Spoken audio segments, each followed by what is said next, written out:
Teman-teman sekalian yang berbeda ya, membela klien bayar dengan membela rakyat. Sangat berbeda. Berbeda betul. Ya. Kalau membela klien yang bayar, kita harus memperjuangkan kepentingan klien. Kalau kalian merasa dirinya tidak kalian perjuangkan, nyawa kalian pasti dicabut, surat kuasa, cabut, ganti acara lain. Jadi mau nggak mau dia harus pintar melayani kliennya. Kadang apalagi melayani klien yang bajingan gitu ya. Bajingan tengik betul, udah penjahat terus minta bebas gitu.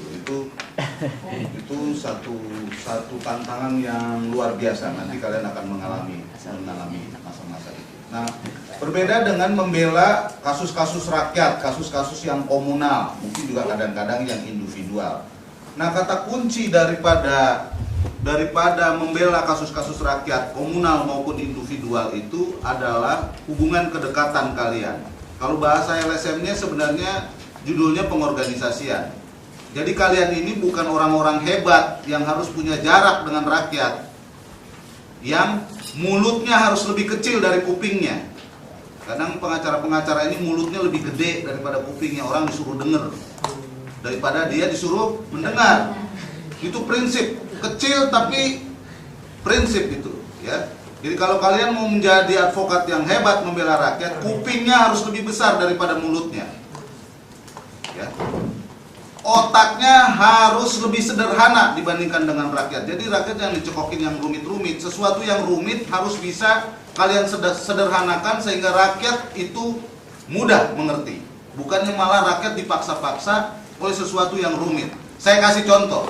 Saya menangani korban pelanggaran HAM permanen Papua, penyerangan asrama. Anda bisa bayangkan bahasa Indonesia aja dia nggak ngerti. Terus kita mau mengajari dia menjadi saksi di peradilan HAM di Makassar. Itu gap psikologisnya kan udah luar biasa itu banyaknya. Kan?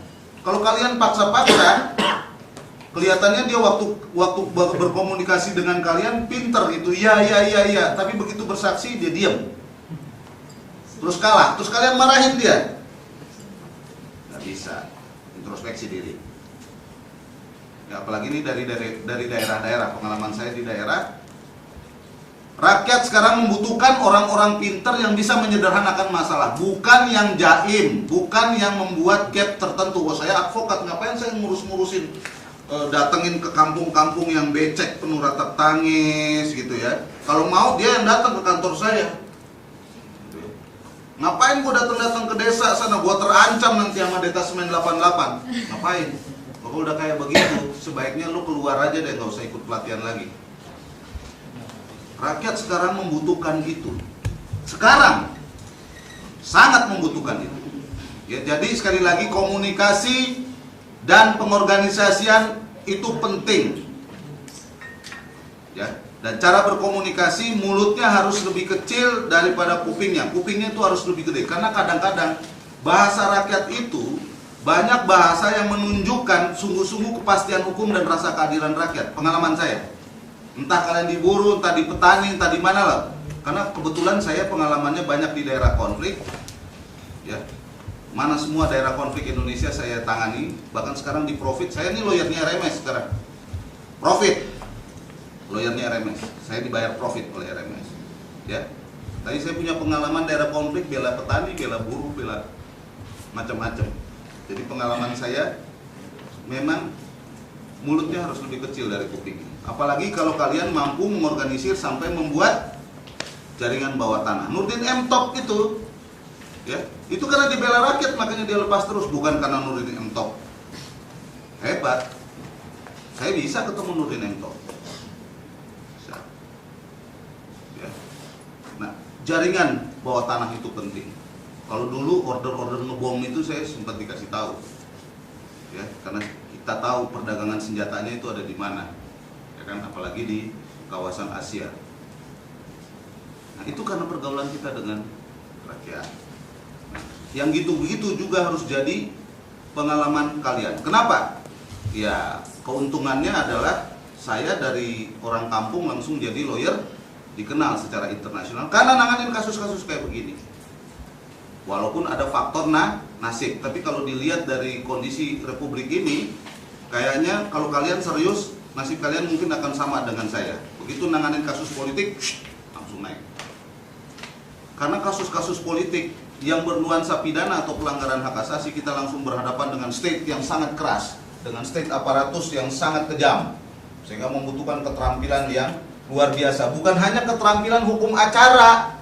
Hukum acara jelas sidangnya, panggil, tangkap, tahan, pra penuntutan, tuntut, pengadilan, sidang, banding, kasih ya, sama di mana-mana juga begitu. Ya, mau ke Amerika juga begitu, ke Jepang juga begitu, ya kan, prosesnya ya begitu aja. Dan kalau kalian udah ngalamin sekali, pengalaman saya nggak tahu ya, tapi asisten-asisten saya juga begitu, sekali aja sidang, biasanya udah langsung ngerti itu alurnya. Cuman problemnya adalah yang kecil-kecil itu, filosofi-filosofi dasar dan teknik-teknik dasar itu. Nah, jadi diskusi kita hari ini saya bukan mau ceramah soal KUHP, tapi saya mau membagi pengalaman dan kita diskusikan tekniknya itu dari kecil-kecil itu bagaimana supaya kita bisa membela rakyat. Salah satu nilai keberhasilan seorang advokat menangani kasus politik adalah menjadikan proses peradilan itu panggung politik dan memunculkan kliennya menjadi tokoh. Budiman Sujatmiko itu terkenal bukan pada waktu dia anggota PDIP, pada waktu diadili kasus 27 Juli. Ya, bagaimana caranya? Kalau bahasa kasarnya, seorang terdakwa atau tersangka yang pecundang itu diproses melalui proses peradilan pidana dan kita jadikan proses itu menjadi panggung dan dia menjadi tokoh. Gimana caranya? Karena kalau tidak, sebenarnya kalian hanya penggembira, pelengkap penderita. Oh iya, sesuai dengan KUHP, orang dituntut 5 tahun harus ada lawyernya. Dia nggak bisa ngadain lawyer, negara nunjuk, selesai. Ya kan? Di mana-mana di fakultas hukum belajarnya ya begitu. Tapi bagaimana mengemas isu, bagaimana mengorganisir korban-korban yang menjadi tersangka itu, memiliki kesepakatan dan platform pembelaan, agar proses persidangan ini kita jadikan juga untuk pembelaan, membela kasus-kasus rakyat, karena biasanya dia dipidana karena dia membela kepentingan rakyat, dan menjadikan dia tokoh. Bagaimana caranya? Nah, ini yang harus kita diskusikan, mengolahnya. Dan itu nggak ada di fakultas hukum. Di PKPA juga nggak ada. Saya ngajar di PKPA.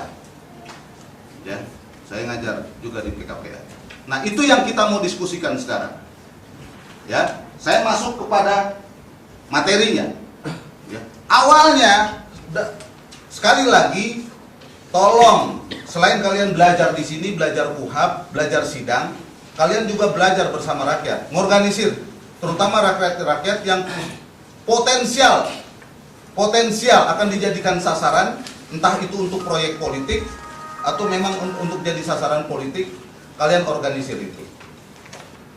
Atau mungkin saya mau menantang kalian. Kalian bisa, bagaimana bisa melihat dan membaca peta kelompok-kelompok Islam fundamentalis yang potensial untuk menjadi teroris. Kalau zaman saya, bagaimana saya, kebetulan saya pengalaman saya di LBH Jakarta dan PBHI. Bagaimana PBHI bisa mendekati kelompok-kelompok di daerah konflik. Sehingga nanti kalau ada masalah dia larinya ke kita. Dan kita tahu bagaimana cara membelanya. Kalau enggak, ke laut aja loh. Lu enggak akan punya pengalaman itu. Kita nih demonstrasi mahasiswa untuk belain petani gitu. Lihat, wah peserta kursus hak asasi manusia, cemen semua, malas, mendingan gue ke yang lain aja. Jangan-jangan malah datangnya ke kantor gua daripada ke lo. Karena lihat nggak meyakinkan, diajak ngomongnya formalistik. Ya, udah malas dia. Ya. Harus punya pengalaman, kalau bahasa iklannya harus punya taste. Ya. Nah, saya masuk. Kalau ada satu peristiwa, biasanya entah mulai dari pemanggilan, tapi biasanya kasus-kasus rakyat itu selalu saja adanya penangkapan. Jarang tuh kayak kasusnya Antasari Ashar dipanggil dulu jadi saksi terus siangnya jadi terdakwa. Jarang. Biasanya kalau klien-klien kita, pengalaman saya 22 tahun, saya nggak tahu kalian, itu langsung panggilannya penangkapan atau ditangkap di tempat karena satu aksi. Waktu kritisnya adalah 1 kali 24 jam. Itu masa kritisnya. Di pemanggilan ataupun penangkapan. Itu masa yang paling kritis. Di 1 kali 24 jam. Karena disitulah juga penyidik akan menentukan apakah klienmu dikasih surat cinta merah ditahan atau tidak. Yang kedua, apakah penyidik itu berdiri sendiri, dia diintervensi oleh intel atau oleh kekuatan-kekuatan lain untuk menjadikan klien kalian korban. Ya, entah itu pengusaha, entah itu partai, entah itu eksekutif atau sentimen apa gitu ya. Biasanya diintervensi. Nah, di sini letaknya 1 kali 24 jam. Karena yang dia akan kejar adalah bukti permulaan yang cukup. Bukti permulaan yang cukup apa? Kalian baca bukunya. Ya kan? Dia kejar itu, yang 1 kali 24 jam. Tapi ada lagi yang jauh lebih penting yang kalian harus diskusikan dengan klien kalau ada kesempatannya.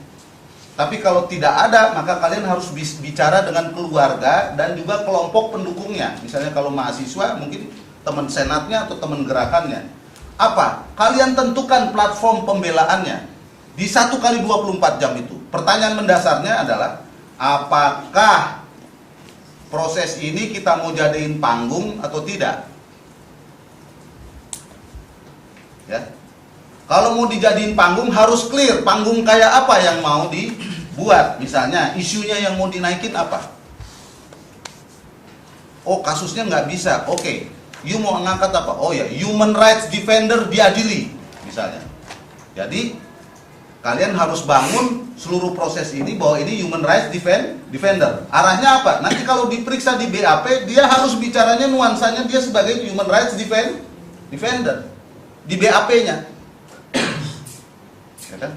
Oh, dia sebagai human rights defender tapi membela kasus perempuan yang ditolak oleh puskesmas karena miskin pada saat dia mau melahirkan misalnya. Berarti isunya adalah human rights defender dan reproduksi gender. Itu isunya. Nah, mari kita bikin panggungnya. Litigasinya bagaimana, non litigasinya bagaimana. Tapi kalau misalkan dia bilang, ini nggak usah dijadiin panggung lah, kalau bisa saya lepas aja. Ya udah, seluruh pertanyaan polisi tolak-tolak aja. Bener nggak ini spanduk ini? Nggak bener Pak, itu mungkin orang lain itu nggak. Tapi kalau misalkan itu mau dibikin panggung, bener nggak spanduk ini? Bener Pak. Jadi saya jelaskan latar belakang spanduk ini. Ya, jadi kami menerima pengaduan selama 3 tahun ini sekian perempuan yang mati akibat dia miskin ditolak oleh puskesmas di sini. Kami rapat bersama dengan korban, nggak didengerin, makanya kami aksi. Memang saya yang pimpin dan ini salah satu spanduk yang kami buat bersama-sama. Efeknya apa Bang?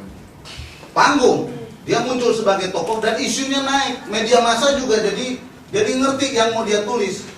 Yang dia tulis bukan si A terdakwa dikenakan pasal ini, ya itu sih udah standar lah, nggak usah dijelasin, polisi juga bisa jelasin kalau soal itu. Jadi pada waktu lawyernya ditanya, jadi masalahnya ini apa? Awal mula akar masalahnya adalah soal banyaknya perempuan-perempuan yang ditolak oleh puskesmas. Nah itu isunya. Beda ya? Enggak, maksud tuh gini Bang, pengaruhnya di saat korban hanya ingin selesai masalahnya dan tidak ada masalah lagi, dengan kita akan menjadikannya itu sebuah ajang panggung gitu kan. Kedepannya itu efeknya seperti apa? Kalau misalkan dia cuma hanya sekedar itu, ya dia ngelak aja kan. Apa benar? Oh bukan, itu bukan punya saya. Apakah kamu ikut? Oh enggak, saya enggak ikut. Atau dia standar, enggak panggung, enggak juga nolak ya kan. Ya udah standar aja, berarti kalian hanya jadi pelengkap penderita. Kalian lawyer dari si tersangka, selesai. Itu aja. Apa sih fungsi lawyer kalau diperiksa polisi? Pasif kan, jelas. Terus sidangnya ya sama kayak sidang perkawinan. Bacain dakwaan, eksepsi enggak? Ya kalau misalkan panggung eksepsi kita buat. Karena disitulah kita buka kesempatan kita untuk mengeluarkan pendapat apa persoalannya, ya kan? Nah, kalau misalkan kita terdakwa biasa-biasa aja, ya cari aja dakwaannya sudah sesuai nggak dengan KUHP. Kalau enggak, ya udah dieksepsi. Itu bedanya. Itu harus selesai di 1 kali 24 jam. Karena polisi juga akan menyelesaikan itu di 1 kali 24 jam. Kalau kasus itu gede, biasanya dia lapor sampai pada tingkat intel-intel di pusat-pusat kekuasaan di Jakarta. Misalnya ke BIN, ke Kejaksaan Agung, ke Pusat Data Intelijen Angkatan Darat. Tergantung kalian musuhnya siapa. Ya kan? Ke Sekretaris Militer SBY. Ya, ke DPP Partai Demokrat. Itu kan pusat-pusat kekuasaan yang kadang-kadang berkepentingan dengan ini 1 kali 24 jam. Ya, jadi itu nggak berdiri sendiri sebagai kriminal biasa. Prosesnya akan dia tunjukkan seperti kriminal biasa. Nah, kita bikin itu juga menjadi peristiwa bukan kriminal biasa. Biasanya aktivis bilang itu adalah kriminalisasi human rights defender atau kriminalisasi tuntutan rakyat. Nah, kalian terserah kalian nggak pintar-pintarnya. Nah, itu namanya teknik artikulasi. Kalian juga harus pintar. Oh, ada 10 penjelasan, kira-kira kata kuncinya apa? Jangan nanti begitu ditanya wartawan yang kalian jelaskan kronologi. Ingat loh, kalau kalian diwawancara TV atau radio, hitungannya detik. Detik. Jadi kalian harus dapat angle-nya. Angle apa ya? Kata kuncinya yang menjadi isu apa? Kayak tadi itu kan. Oh, human rights defender soal hak reproduksi perempuan. Human rights defender soal kriminalisasi hak rakyat atas tanah. Apalagi? Oh, kalau misalkan dia mau merdeka, human rights defender membela kebebasan berorganisasi dan mengeluarkan pendapat. Itu harus pintar. Dan itu harus dilatih. Harus cepat. Ya, itu harus dilatih. Saya juga dulu sama kayak kalian, terkencing-kencing kalau ditanya. Jangan kalian lihat sekarang. Ya, itu penting. Kalian dapetin. Karena kalau enggak, ya beritanya juga biasa. Apa bedanya copet yang dibela lawyer Johnson Panjaitan dengan rakyat yang dituduh merusak kantor perkebunan Nusantara yang dibela oleh peserta kursus hak asasinya Elsam? Kuhapnya sama, ya sama kan kuhapnya? Apa bedanya? Kalau nggak ada bedanya malu, aduh, malu-maluin. Ya, jadi mengolahnya itu. Ya. Jadi 1 kali 24 jam biasanya versi polisi, versi penyidik, versi intel adalah mendapatkan bukti permulaan yang cukup. Nah, versi kalian adalah bagaimana mendapatkan persoalan-persoalan dasarnya dan menemukan platform pembelaan dan menentukan siapa tokohnya. Kadang-kadang yang ditangkap 10 orang, nggak mungkin 10-10-nya kita munculkan. Maka biasanya teorinya adalah teori bintang. Siapa bintangnya?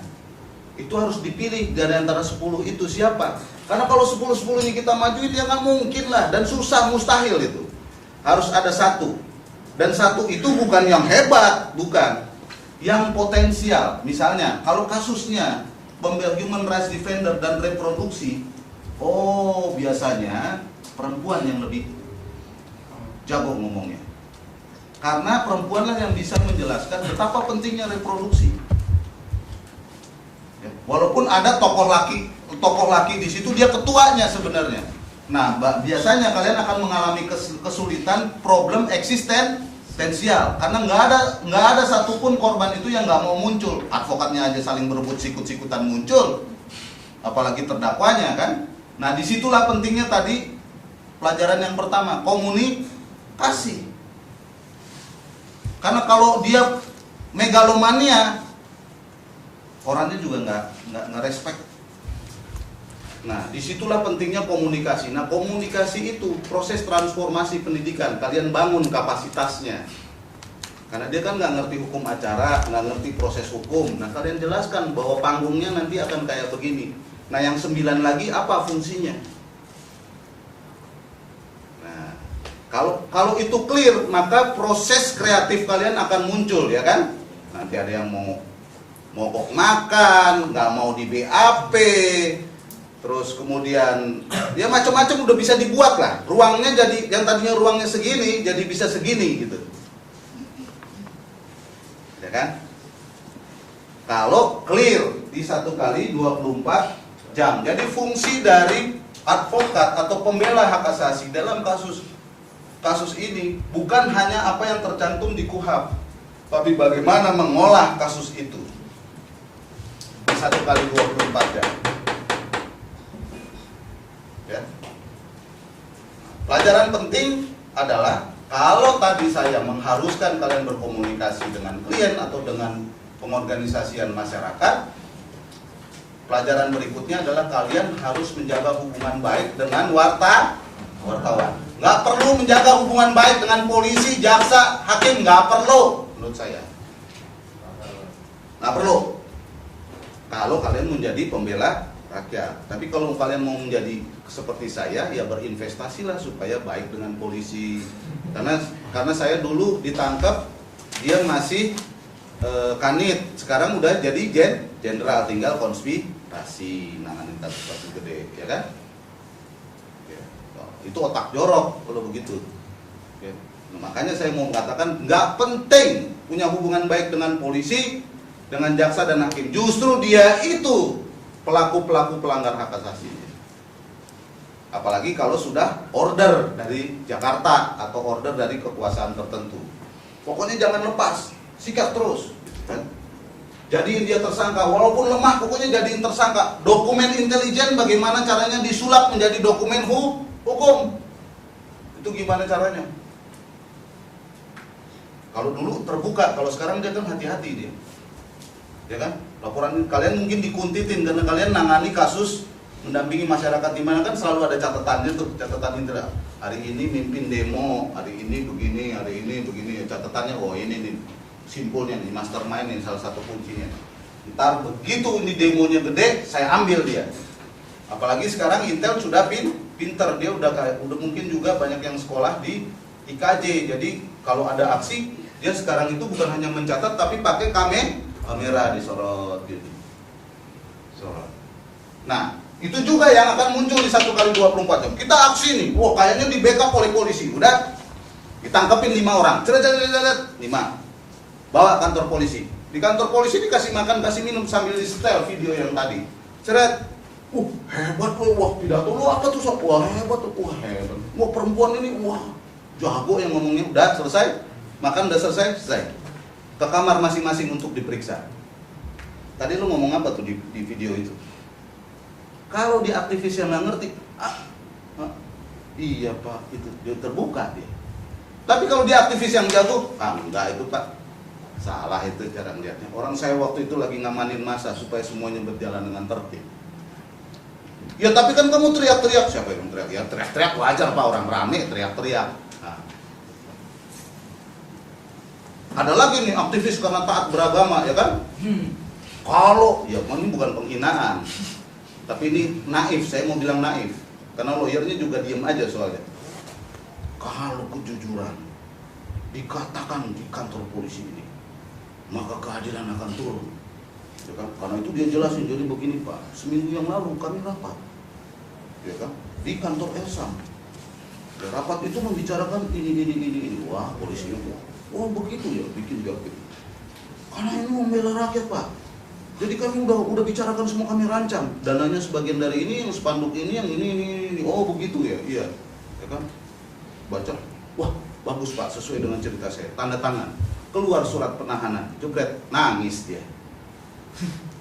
Dia pikir setelah dia jelaskan semua, keadilan akan turun. Gak taunya surat penahanan yang turun. Loh kan saya kan membicarakan, iya karena itu semua udah terbukti nih. Tahan 1 kali 20 hari. Nangis dia. Berdoalah terus kau. Bukan soal hubungannya sama Tuhan, bukan. Kita menghadapi bajingan tengik untuk soal-soal rakyat. Pemerintahan yang ini pun nggak berpihak pada rakyat lah. Udahlah, selesai. Jadi jangan suruh saya untuk bicara bahwa pemerintah ini netral, pemerintah ini bagus. Mampus saja, nggak akan. Ya. Nah itu bagian dari proses yang 1 kali 24 jam. Maka kelompok-kelompok yang kalian dampingi itu harus bilang, kalau kalian ditangkap, kalian bilang, saya baru mau diperiksa kalau ada lawyer saya, ini nomor teleponnya. Kalau enggak, saya nggak mau diperiksa. Itu artinya bisa dua, mau menghindar, ya, atau memang mau menghadapi. Kalau mau menghindar, polisi kan terikat 1 kali 24 jam. Kalau misalkan dia nggak bisa dapetin bukti permulaan kan lepas kan. Tapi kalau ini mau dijadiin panggung, terusin, main. Tapi harus ada lawyernya. Kalau enggak ntar main gebak-gebuk. Tapi biasanya kalau lawyernya berwibawa, Ya, begitu dia bilang ini lawyernya ini, dia pasti akan segan. Pengalaman saya, biasanya segan.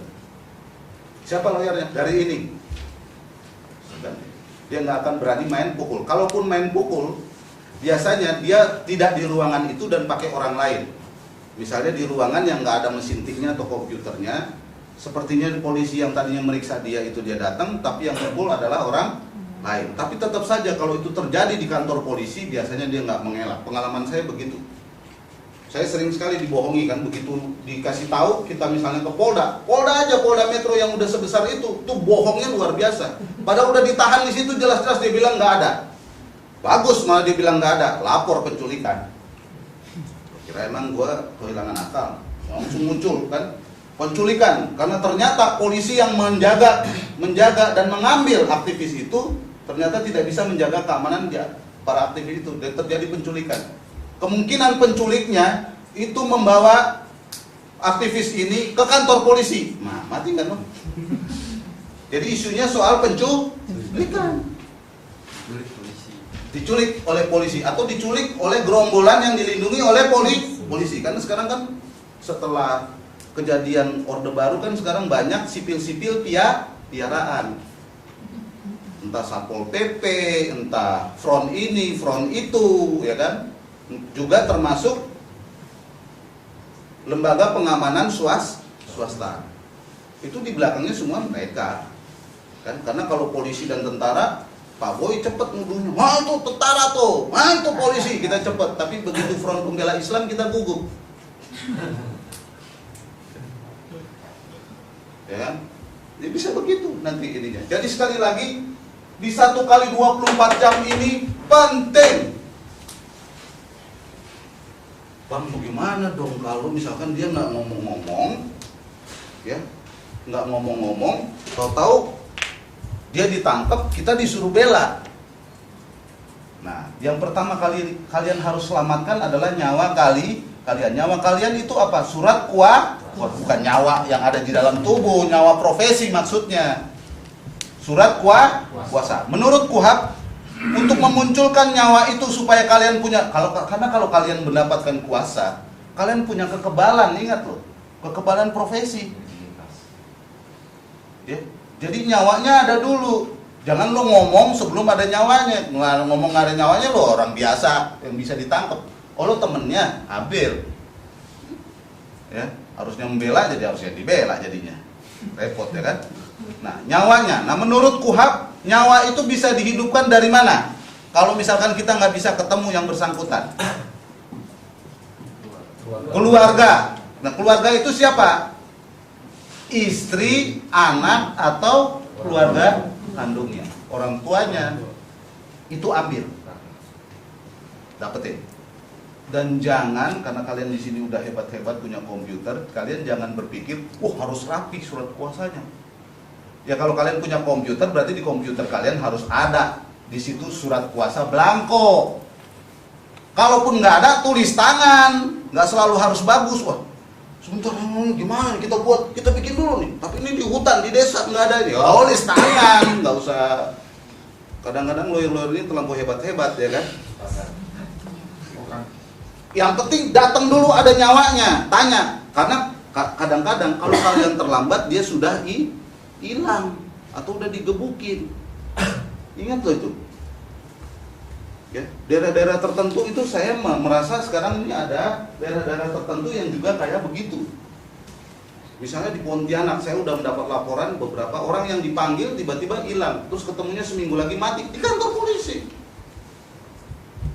Saya juga masih tetap monitor kan daerah mana aja nih yang, apalagi sekarang daerah Papua secara keseluruhan atau Maluku secara keseluruhan. Itu daerah-daerah yang orang bisa hilang.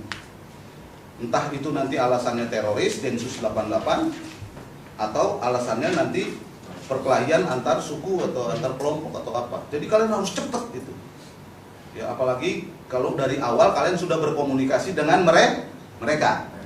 Ingat itu kecepatan. Nah, kecepatan supaya kalian jangan salah, jangan pula kalian merasa megaloman, polisi menghormati kalian datang tanpa surat kuasa. Kalau Bapak tidak percaya, panggil dia. Pasti dia akan bilang saya lawyernya. Ya, udah konyol loh begitu. nggak ada cerita. Tapi begitu lo kasih lihat surat kuasa, jebret. Karena advokat adalah penegak hukum. Ya. Human rights defender adalah penegak hukum. Gunakan itu. Ya. Nah, jadi setelah pulang ke sini, kalian harus melatih kelompok-kelompok pro demokrasi yang memperjuangkan nasib rakyat, karena mereka lah yang potensial terkena kriminalisasi. Harus jalin hubungan. Itu sama kayak misalkan saya punya klien tetap, misalnya pemain di BLBI atau pemain di proyek mana, dia pakai saya, itu kan maksudnya kalau ada masalah tinggal saya yang maju, sama sebenarnya. Cuma bedanya yang satu dibayar, yang satu dengan sukarela, ya kan? Upahnya di surga. Amin.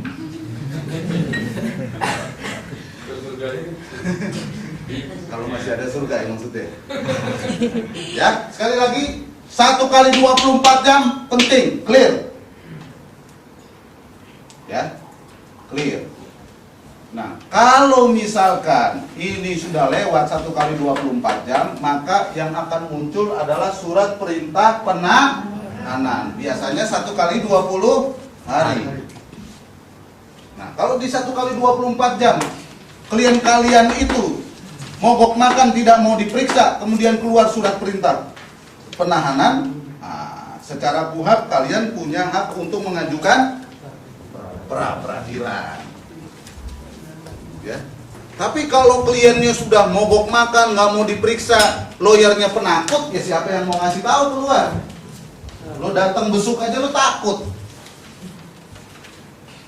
Ya repot kalau kayak begitu. Kalaupun kalian takut, kalian harus mengajari supaya keluarganya berani untuk besuk. Tapi sekarang ini polisi juga berani terang-terangan menolak datangnya keluarga. Tapi kalau advokat datang, nah itu jadi catatan tersendiri kan. Pengacaranya datang ditolak. Nah, itu udah pelanggaran HAM, pelanggaran KUHP. Jelas itu. Ya. Karena itu kalian harus memiliki jiwa yang besar. Kalau saya ke asisten-asisten saya bilang, lu begitu lulus sarjana hukum, letnan 2 levelnya. Jadi kopral-kopral itu jangan kasih kuliah lu soal KUHP, nenek moyang. Ya.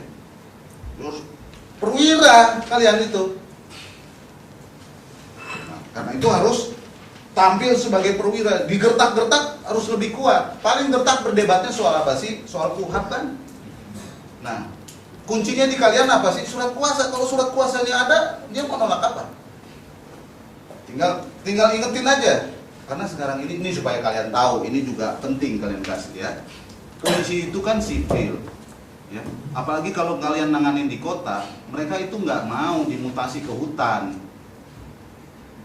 Kan sekarang orang pada nyogok untuk supaya jadi polisi di kota. Nah kalau gara-gara itu, apalagi sekarang misalnya orang kayak saya gini ya, punya rekomendasi ya ke kedutaan atau ke lembaga-lembaga dana yang membiayai polisi, habis mereka, selesai. Karena sekarang pengalaman Timur dulu kan tentara-tentara itu kan disupport. Nah sekarang bantuan-bantuan luar negeri nggak mau, dia mau bantu polisi, itu polisinya bajingan nyiksa rakyat. Sekarang ini orang-orang yang kredibel, apabila melaporkan polisi itu tidak benar, kena polisi itu. Paling tidak kalaupun tidak diproses dia mutasi. Siapa yang mau dia mutasi? Siapa yang mau? Nah, itu kalian harus punya jiwa yang besar. Kalau nggak bisa bela klien. Malah pengacaranya yang harus dilindungi, ya repot loh. Ya. Jadi sekali lagi 1 kali 24 jam ini. Nah sekarang udah kita ngelawan, udah macem-macem, ngajuin pra-peradilan, tetap saja keluar surat cinta, yaitu surat penahanan. Nah itulah contoh surat penangkapan dan penahanan. Coba lihat selintas saja, lihat contohnya. Nah kalau kalian baca surat penangkapan itu, apa yang pertama kali harus kalian lihat? Identitas, good. Yang lain? Dasar alasan penahanan. Dasar alasan penahanan. Di mana lihat dasar alasan penahanan? Iya. Selain itu ada lagi yang jauh lebih penting, yaitu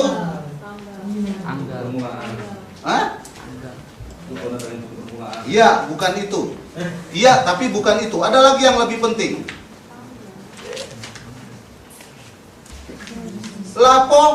Laporan. Semua itu harus ada dasarnya, nggak ujuk-ujuk polisi men. Ini ada laporannya. Ya, lihat itu dia bertindak berdasarkan laporan. Nah, laporan itu sekarang ini ada dua. Polisi melaporkan kepada polisi sendiri, entah itu intel, entah itu apa sih yang ngadep-ngadepin kalau demonstrasi. Nah, itu yang bikin laporan. Atau orang lain. Nah, tinggal kalian lihat, kalau ternyata itu orang lain, apalagi teman sendiri, berarti kalian bocor kalian. Ya, jadi laporan itu penting. Kalian lihat siapa yang melaporkan, polisi atau teman sendiri atau masyarakat sendiri, ya kan? Itu di atas itu lihat ada laporannya, tanggal berapa laporannya? 24. Ya, kalau misalkan kalian nggak ada di situ tertulis laporannya, kemungkinan besar argumentasi polisi adalah kalian tertangkap tangan. Tapi pengalaman saya, kalaupun tertangkap tangan, biasanya polisi melapor ke polisi. Nah, dalam istilah saya jadi gini, proses itu menjadi gini. Dia bikin panggung sendiri, kemudian menari di atas panggung sendiri, itu namanya. Jadi polisi yang lapor, polisi yang periksa, polisi yang ini, semua polisi. Nah, di Papua kan begitu tuh. Ya, polisi yang lapor, polisi yang tangkap, polisi yang ngomong ke media massa, polisi yang ini, polisi yang itu. Nah, bagaimana cara melawan itu? Nah, itu bagian dari pertanyaan mendasar nanti dalam soal strategi, ya. Jadi udah benar laporan, identitas, ya, tentang substansinya, dasarnya apa, di situ ada uraiannya. Kemudian juga ada soal tanggal. Karena untuk menguji apakah dia masih dalam konteks 1 kali 24 jam. Ya. Harus baca. Saya agak kenceng ngomongnya. Harus baca. Harus dibaca. Ya problemnya bang, saya gimana mau baca, suratnya aja nggak ada. Ya minta. Itu gunanya lo lawyer. Kalau lawyer aja nggak pegang, apa gunanya lawyer kalau begitu? Minta dong. Kalau nggak dikasih bagaimana? Ngamuk kalau berani. Bikin gara-gara. Nah, bagus. Kalau bisa sampai begitu. Itu kan tergantung improvisasi dah. Ya kan? Kalau kalian berani melakukan itu, kalian berani menabung tabungan yang paling besar. Mau laki-laki mau perempuan, pengalaman saya begitu. Ya, semakin konflik, semakin kenceng tabungannya. Karena dia nggak akan berani pukul kalian sebenarnya. Kalau kalian pintar memainkannya. Ya, nah, tangkap, tahan. Sekarang. Ya, di tahanan sama juga, lihat suratnya, sama juga yang harus kalian perhatikan itu sama. Tapi lihat tanggal. Dan kalau misalkan kalian memang sudah dari awal platformnya udah menentukan mau cari gara-gara sama polisi, maka nasihat pertama yang kalian berikan pada klien adalah, klien kan dikasih surat. Nasihat pertama dari seorang advokat apa? Kalau dia dikasih surat penangkapan, surat penahanan, biasanya kan main backdate tuh kalau misalkan ke aktivis ya kan, apalagi dia dicomotnya di aksi atau di rumahnya atau di mana lagi rapat, biasanya apa? Nasihat pertama dari seorang advokat adalah apa? Menolak. Nah, kalau dia tanda tangan setuju dong. Ya menolak dong. Nah, cuman kalau dia lebih pintar lagi, menolak di situ harus dibuat catatannya. Menolak karena saya ditangkap oleh polisi yang tidak jelas apakah dia polisi atau tidak karena tidak menunjukkan identitasnya. Nah, itu kan kelihatan klien kalian pintar. Tapi kalau menolak asal menolak aja ya udah bagus lah. Kalau saya nggak mau, tolak, ya kan? Karena biasanya itu yang dikejar oleh polisi. Dan di mana-mana polisi bajingan-bajingan ini selalu bilang, saya hanya menjalankan tugas. Nah, gitu. kebiasaan. Karena menjalankan tugas kalian jadi lemah. Kalau menjalankan tugas makanya lu bajingan. Tuh, dalam pikiran kita begitu. Nenek moyang, emang kalau lu orang kecil kenapa? Justru orang kecil lu tahu diri, jangan nindas rakyat yang membela kepentingan rakyat. Nah, saya menjelaskan ini supaya kalian memahami konstelasi politiknya. KUHP-nya kayak begitu, teknisnya seperti yang saya jelaskan, konstelasinya juga begitu. Kenapa? Karena kalau kalian di daerah nanti berkoordinasi dengan teman-teman di Jakarta atas kasus ini, maka isunya adalah kekerasan oleh polisi, dan itu kita bawa sampai tingkat internasional. Dan ini bisa berakibat fatal pada bangsa ini. Contoh, saya tanya sekarang, kenapa tentara marinir mau latihan, tanknya tenggelam, mau latihan nyelam, udah tenggelam duluan, mau latihan terbang, kapalnya jatuh. Kenapa? Embargo senjata. Kasus apa? Kasus tim-tim. Kita semua kampanye supaya menghentikan bantuan militer. Akibatnya, membeli onderdil di pasar gelap aja Indonesia nggak diladenin. Tuh. Jadi di sana pemain pasar gelap pun punya etika hak asasi. Dia nggak mau kasih kebajingan. Nah, tengik lagi. Nah, kalau kasus ini kejadian lagi nanti di Detesmen 88, tadi malam saya didatangin petani di Kediri, di daerah di Gunung Kelut sana. Bisa loh pasukan 1000 polisi ngepung petani di sana. Coba, oh berarti 1000 polisi. Dan kemudian bertahan sekarang 400 polisi. Ini jam 2 diterima oleh Komnas. Kok oh ternyata pro, oh ternyata begitu. Proyek, apalagi sekarang judi nggak boleh ya kan, mau jual narkoba takut, ya udah, jalan petani aja lah. Nah jadi, nah kalau itu terus dikampanyekan oleh kita, karena kalian kan nanti berjaringan, ini penting nih kalian berjaringan nih, supaya nanti salah satu atau salah dua kalian ditangkap, kalian kan yang saling kenal satu sama lain, ya kan? Networking ini penting, jadi bukan hanya saluran informasi.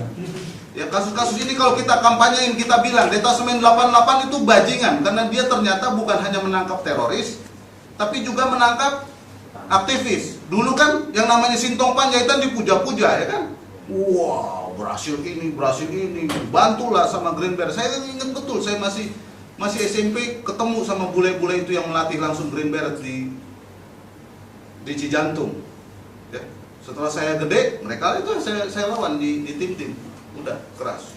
Nah, kalau Detesmen 88 terus-menerus kayak begitu, maka secara keseluruhan kita bilang stop bantuan untuk polisi, karena polisi telah menjadi pelanggar hak asasi paling jago. Sekarang kan polisi pelanggar hak asasi paling jago, walaupun mau disusul oleh milisi. Saya kira kalau kalian juga mencatat, saya kira angka untuk polisi Pamong Praja juga tinggi sebenarnya, tapi catatan soal itu kan kecil sekali. Itu juga itu. Ya, udah dia buruh kontrak, miskin, nindas orang miskin juga. Gimana itu?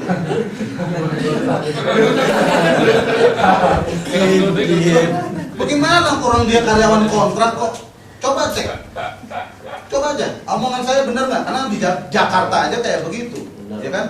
Padahal kalau dia mau menjadi penyidik atau penyelidik, baca KUHP, pangkatnya aja tertentu, nggak semua polisi bisa melakukan penyidikan dan penyelidikan. Ini Satpol PP bisa nyita barang orang kapan aja tanpa izin pengadilan.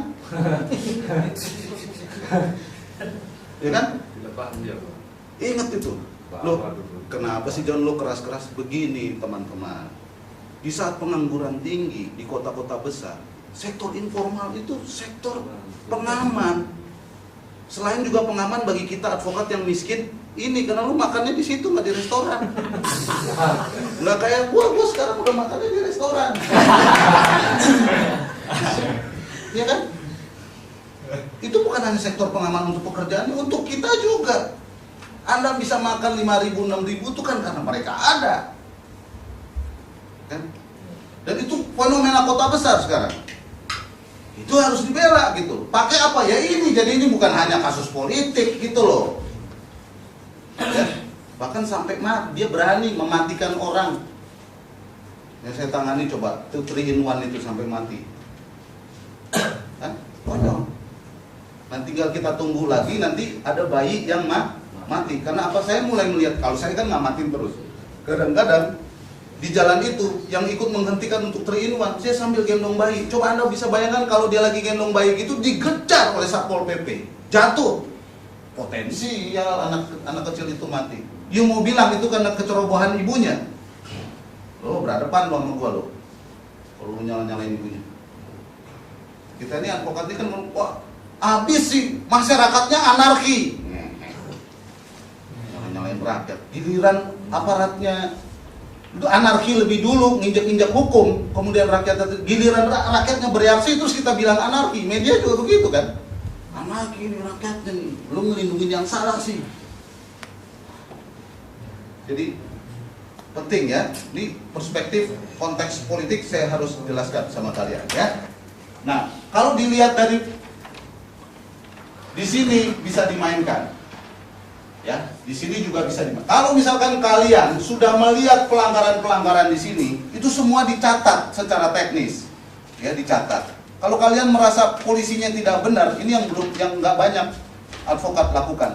Kirim surat ke kejaksaan, kirim surat ke pengadilan. Karena sebenarnya proses ini di bawah kontrol dari jaksa dan pengadilan. Cuman brengseknya pengadilannya tidak mau melakukan fungsi kontrol secara horizontal. Saya kasih contoh. Kasus peradilan anak yang di lapangan terbang di Soekarno-Hatta. Itu kan dia ditahan oleh polisi 29 hari. Harusnya begitu berkas itu dinaikkan ke kejaksaan, kejaksaannya harusnya koreksi dong.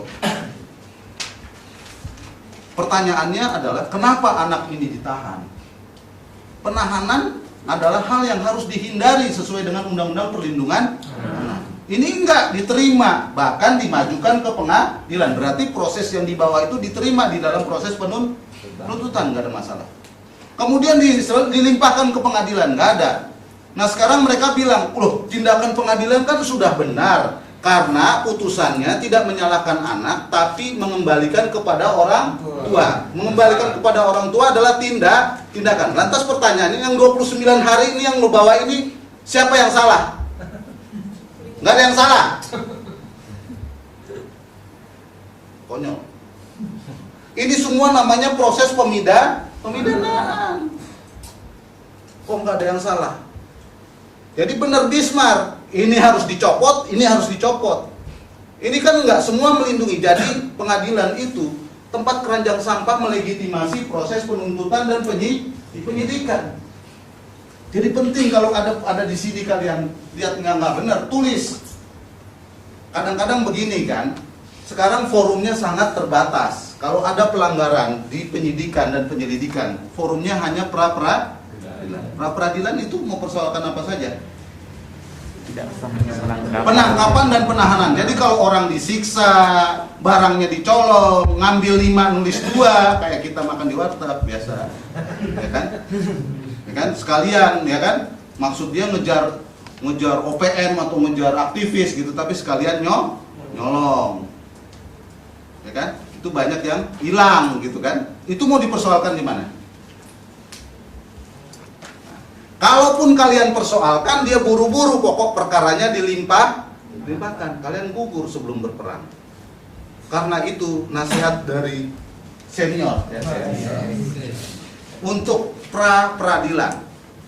Pertama, majukan pra-peradilan hari Senin atau hari kerja pertama. Jangan sekali-sekali mengajukan pra-peradilan hari Kamis, apalagi hari Jumat. Wassalam loh. Ini nggak ada nih di KUHP. Jangan lakukan hari Kamis atau hari Jumat. Karena kalau kalian lakukan hari Kamis, maka dia punya bukti untuk melakukan backdate atau mundur atau manipulasi. Jumat, Sabtu, Minggu, Senin, 4 hari. Karena kan misalnya kalau dia penggeledahan harus izin pengadilan, penyitaan harus izin pengadilan juga. Ya. Ada satu hal, bukti kunci yang harus kalian perhatikan, dan ini memang susah kita sentuh. Kalau surat-surat kayak begini dia bisa bikin mundur. Tapi ada satu bukti kunci yang harus kalian perhatikan. Dan saya mau mengajari, saya kantongin dulu kode etik. Brad. Ya. Kalau pakai cara baik-baik saya kira susah. Harus cara nyolong atau caranya nyogok. Bukti yang paling penting adalah bukti ekspedisi. Itu buku yang panjang. Karena itulah bukti kunci sebenarnya memperlihatkan apakah surat itu dikirim dengan benar atau Tidak. Kalau surat ini semua bisa dibikin mundur. Bikin mundur semua. Tapi ekspedisi itu nggak bisa. Tapi bagaimana caranya dapetin ekspedisi? Pertama kita harus tahu siapa yang pegang buku ekspedisi. Nah, artinya apa? Kalian bukan cuma harus memahami KUHAP. Kalau daerah kalian itu daerah rawan, perhatikan orang-orang penting yang harus kalian ambil. Contoh, kalau pakai resmi-resmian, apalagi kalian membelanya orang kaliber Sanana atau kaliber gubernur Aceh yang sekarang atau wakil gubernur Aceh yang sekarang, kalian kan pasti dipersulit. Nah sekarang gimana caranya kalian bisa memasukkan dokumen ke sana? Besuk aja susah. Pertanyaannya, siapa yang bisa memasukkan kita di dalam penjara? Nah, jadi itu pelajarannya. Jadi pra-peradilannya siapa yang pegang buku ekspedisi, gimana caranya ngedapetin? Kalau itu dapat, gue yakin lo pasti menang. Nggak bisa ngelak. Karena dia bilang udah dikirim pada tanggal sekian tertulis di situ, tapi di buku ekspedisinya nggak ada, berarti bohong atau palsu, lebih parah. Ya kan? Itu pelajaran penting pra-peradilan. Nah, selain itu, hai anak-anak muda, saya mohon dengan sangat, sekaligus juga menantang. Walaupun pra-peradilan itu hanya penangkapan dan penahanan, tetapi kalau ada pelanggaran-pelanggaran di tingkat penyidikan dan penyelidikan, maka kita harus bereksperimen untuk menyerang melalui pra-peradilan. Kalau enggak, kalian mau lapor ke polisi, propam, jeruk makan jeruk. Ya, kan? Ya memang itu jalur ngelaporin ke atasannya, tapi biasanya kalau kasus-kasus rakyat, ya itu udah diplot sama dia, ya kan? Ngang ke atasannya lagi, ya iya kalau dia berantem, kalau enggak, lu cuma ditampung, ya. Oh iya nanti saya tampung lah. Repot. Walaupun itu ditempuh, pra-peradilan juga ditempuh. Karena beberapa teman misalnya penyitaan dan penggeledahan juga dipra-peradilankan. Nah, baru penting bekerja sama dengan universitas untuk saksi ahli dan media massa. Pertanyaannya adalah, kalau proses peradilan kita itu fair, harusnya seluruh tingkatan ini harus bisa dikoreksi. Harusnya. Kalau tidak, maka kesewenang-wenangan. Sekarang yang ada adalah bertingkat kan, ini yang ngawasin ini yang ngawasin ini. Tapi kalau ini nggak jalan, terus gimana? Putusannya tetap membenarkan yang di bawah. Karena itu KUHAP-nya harus diperbaiki. Semua tingkatan harusnya bisa diuji. Kawan-kawan sekalian, ada hal yang mendasar yang nggak pernah dipersoalkan oleh pembela hak asasi dan semua advokat di Indonesia. Kamu tahu yang paling murah sekarang apa? Paling murah dari segi hak asasi, merampas kemerdekaan, perampasan kemerdekaan.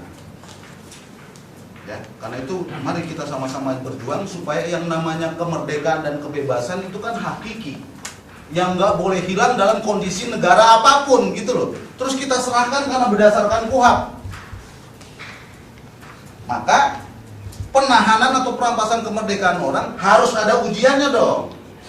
Dia sah nggak? Kalau nggak, ya sekarang ini transaksi, ya kan? Ditahan dalam rangka supaya nanti disogok, nanti dilepas, ya kan? Jadi komoditi. Ini jadi ruang abu-abu hitam pekat.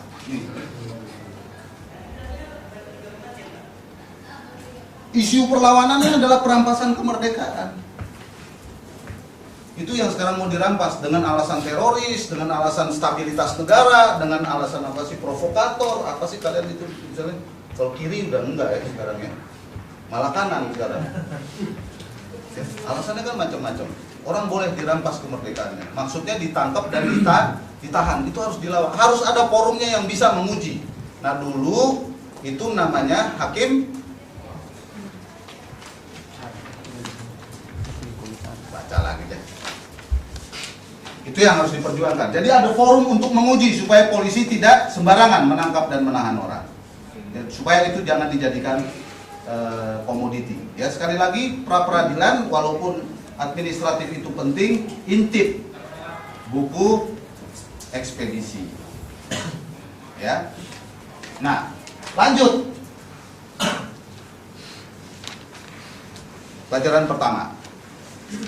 Ya, ini udah lewat nih penahanan nih, udah ditahan orangnya. Saya tanya sekarang, kalau kalian mau lulus, entah itu waktu kuliah di Fakultas Hukum atau kursus di PKPA, ya, kalau orang mau lulus, maka dia harus belajar. Kalau dia mau belajar, dia pakai apa? Pakai apa dia? Kalau dia mau lulus, dia harus belajar. Apa yang harus dipelajari? Hah? Materi. Ya kan? Materi. Terserah mau dari mana. Nah, kalau kalian mau menang, bela orang, ya, sidangnya jago, itu kan butuh materi. Di mana materinya? Di mana? Kronologis. Di mana dapat kronologis? BAP, berita acara pemeriksaan. Berita acara pemeriksaan wajib atau kebaikan hati? Wajib. Jadi advokat yang baik untuk memenangkan perkara dia harus pegang BAP. BAP.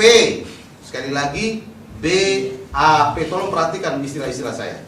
Jangan main-main. Yang dimaksud BAP bukan hanya BAP pemeriksaan tersangka.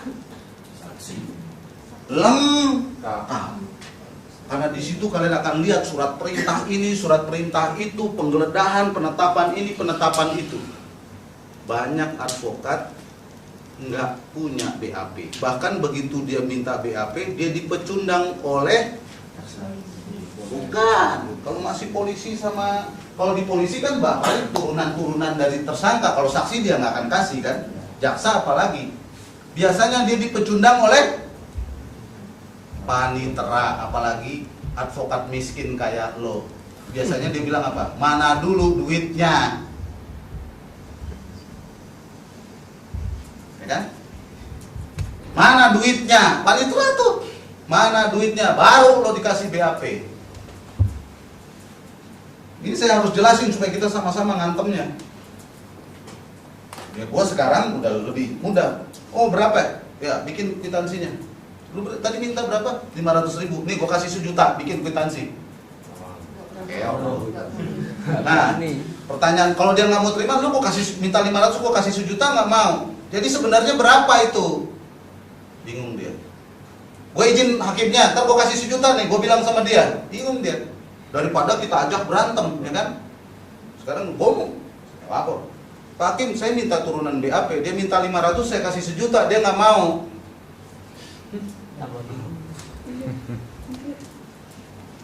Panitera, lu dipecundang oleh panitera.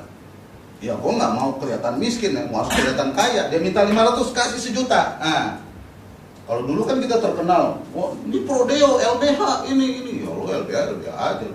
Sidang akhirnya nggak ada BAP.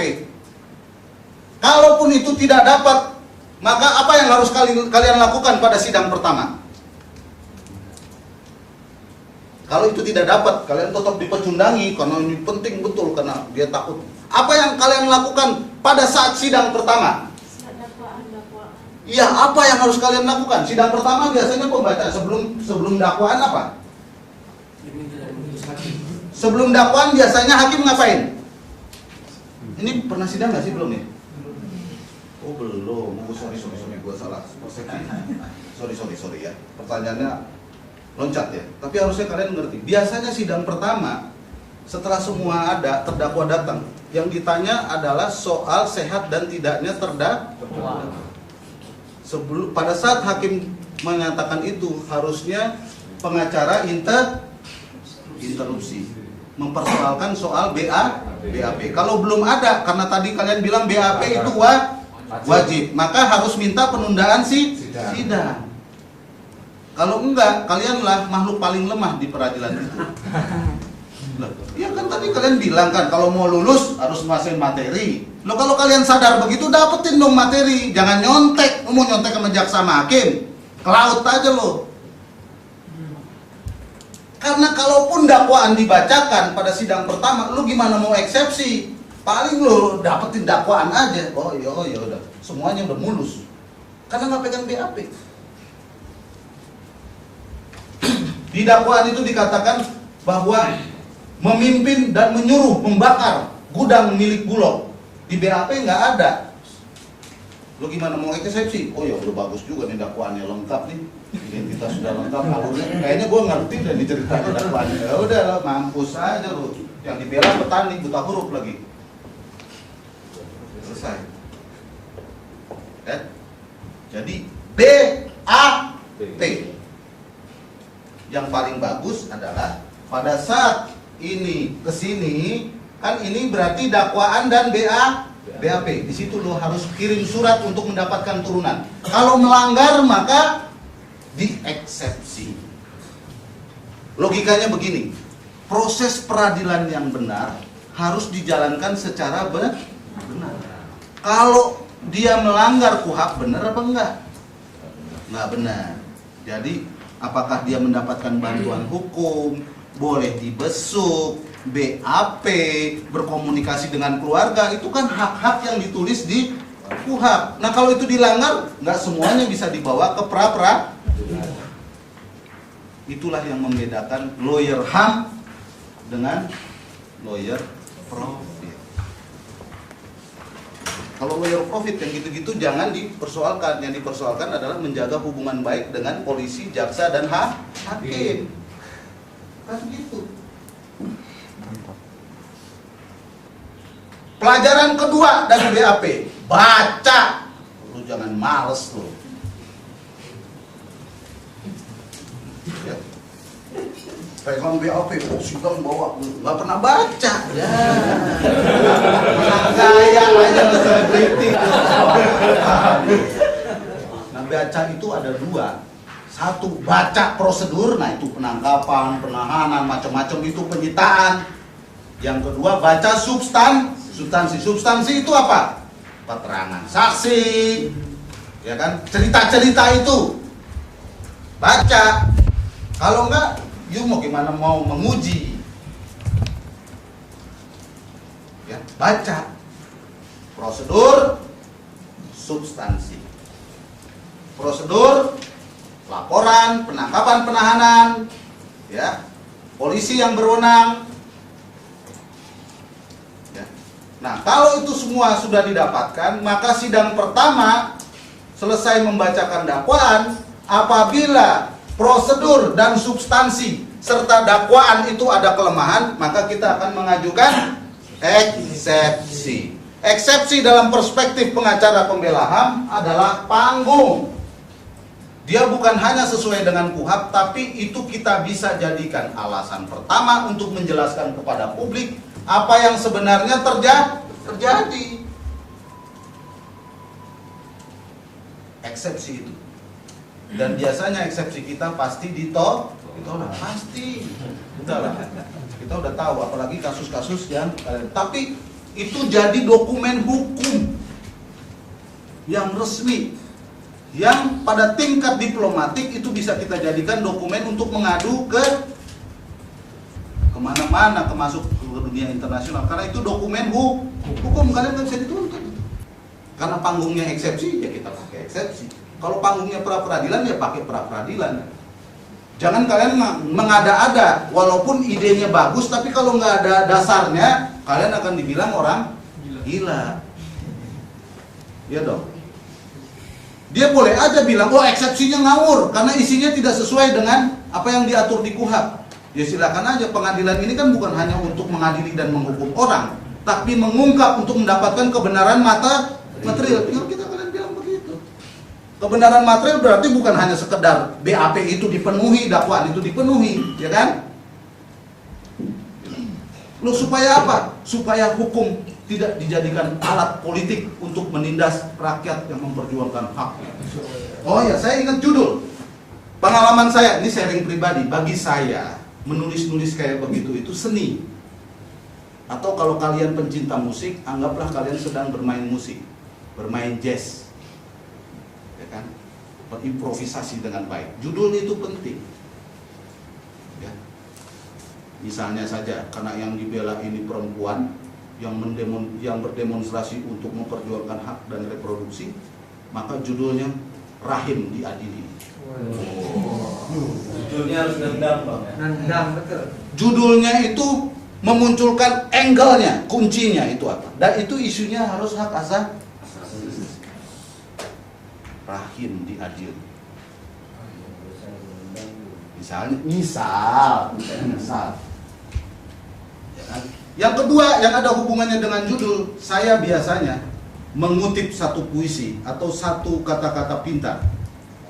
Misalnya saja waktu saya membela teman-teman GAM, saya mengutip satu puisi dari satu tokoh di Aceh, judulnya Seperti Belanda. Jadi saya menjelaskan bagaimana proses penegakan hukum itu seperti zaman Belanda. Jadi puisi itu seperti itu, nangis hakim sama jaksanya. Saya baca itu. Ya, saya baca judulnya dulu.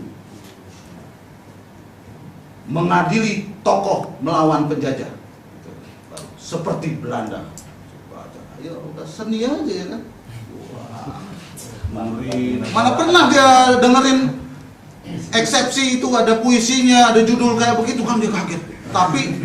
Tapi itu besoknya intel akan banyak gitu karena dilihat keras, kelihatannya aja seni gitu, tapi itu masuk gitu.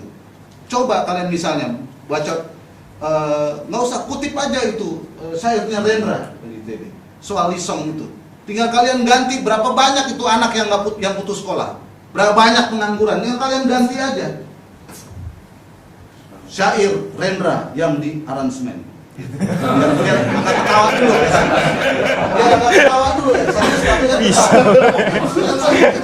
Rendra yang di aransemen. Ya kan? Oh, apa nih maksudnya? Ya, supaya jumlah anak, jumlah penganggurannya diganti sesuai dengan perkembangan sekarang kan? Karena pengalaman itulah maka saya orang desa sampai itu sayang sama saya karena dia berpikir bahwa jiwa dan aspirasi dia kalian bawakan itu di sidang pengadilan. Padahal gua ngutip. Ya, kita kan pengutip ya kan. Sebelum pengutip kita. Pada serius lu mulai pada serius sih soalnya. Ya kan? Nah, itu penting. Jadi bagi saya itu seni. Ya, seni. Ya. Dan kalian ingat, dari segi keilmuan, apabila kalian mampu mengutip atau masuk pada bahasa-bahasa kebudayaan atau bahasa-bahasa seni, maka kalian sebenarnya masuk pada jantung perasaan rakyat itu sendiri. Nah, tinggal kita poles kuhab dan perasaan rakyat itu, kita poles jadi seni. Apakah itu di eksepsi atau di pledoi. Nah, kalau kalian merasa bahwa itu substansi, maksud saya keterlaluan, maka harus diskusi dengan klien dan diskusi dengan organisasi supporting. Ya kan biasanya kita tim itu kan ada yang support untuk mengambil langkah-langkah non litigasi. Misalnya apa? Misalnya si terdakwa tidak mau sidang, menunggu pengajuan atau putusan banding yang diajukan oleh tim penasihat hukumnya atas eksepsi yang diajukan. Nah, wartawan kan akan tanya, kenapa itu begitu mendasar? Nah, jelasin dah. Itu kalau tertutup. Mau yang terbuka? Nah, yang terbuka itu butuh skenario agak canggih. Lihat kapasitas si klien. Kalau si klien ternyata bisa bermain di panggung, maka dia hadir sidang, tapi dia pidato. Saya tidak menghadiri sidang ini karena sidang ini sidang brengsek karena menutupi penyiksaan ini. Maka dengan ini saya walk out sambil menunggu putusan pengadilan tinggi. Keluar. Si lawyernya, wah belakang jagain maksudnya supaya nggak dipukulin polisi kan bisa, ya kan? Tenang, ya, bikin ribut bahkan. Itu nggak contempt of court. Silakan you contempt of court. Baru kita bilang mana yang lebih contempt of court, menyiksa orang dengan melanggar KUHAP atau orang yang merasa dirinya ditindas tapi prosedur ini tidak mengcover dia. Makin diadili makin bagus, makin naik isunya. Iya dong. Jelas Orang-orangnya ya. gitu. Si lawyer juga harus pintar itunya. Klien saya merasa ini penting sebagai titik tolak penegakan hukum di Indonesia. Wah, rasanya dia. Padahal dia cuma ngambek.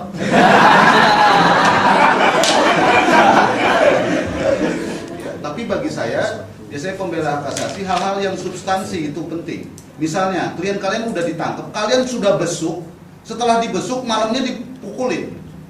Ya kan? Nah, tinggal lihat kemampuannya. Jadi kalau kemampuan klienmu lemah sekali, maka harus advokat yang agak aktif. Ya kan? Ya, misalnya mengajukan banding dengan melakukan prosesi demonstrasi. Ya kan? Main dah di situ, ya kan? Pidato apa-apa, ya udahlah. Ya kan? Gitu. Itu harus dilatih.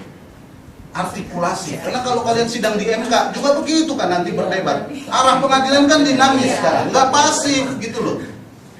Ya, kalau kalian mengacu pada internasional sekarang, sidang semua dinamis. Kenapa? Kalau dinamis diuji gitu loh. Kalau mulai pasif, tertutup, diam-diam, bau busuk biasanya. Jadi ada kecenderungannya begitu. Jadi latihlah, artikulasi itu penting. Ya. Nah disitulah kalau kalian jago, biasanya advokat yang jago pada waktu dia orasi, bahasa rakyat dia keluarin. Cas.